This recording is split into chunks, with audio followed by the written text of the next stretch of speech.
Every banned torture method explained. Hello everybody, I'm John Kiriakou, the CIA torture whistleblower.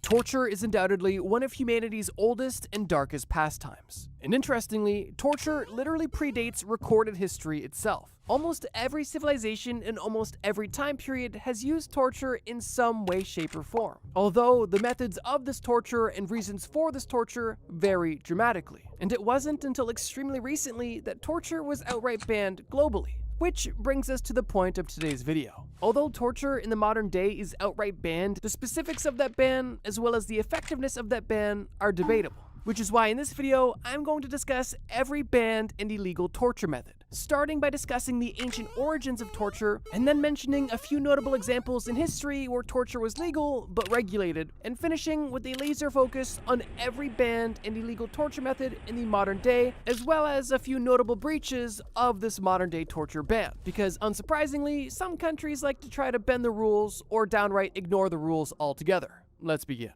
Torture's ancient origins. The ancient origins of torture come in two primary forms: physical evidence and recorded evidence. Let's focus on the first. Currently, the oldest physical evidence we have of humans torturing each other date all the way back to 5200 BC, roughly 7,000 years ago. This physical evidence comes in the form of a Neolithic mass grave. This mass grave was discovered in 2006 when archaeologists were called to a site after construction workers building a road reported finding human bones in a ditch they were digging beside the road. After doing some research, these archaeologists were able to determine that these bodies were over 7,000 years old, and these bodies likely belonged to a group of early farmers that lived in the area. Interestingly and morbidly, in this 7-meter-long pit that was excavated by archaeologists, they were able to find the skeletons of over 26 individuals. However, the assortment of these skeletons was odd, and the conditions of these skeletons were even more odd. For starters, seemingly most of the bodies that were buried in this pit suffered substantial and peculiar damage. Many of these skeletons not only displayed fractured skulls, arrow injuries, and signs of blunt force trauma, they also showed the deliberate destruction and mutilation of the leg bones, something that archaeologists saw as extremely odd.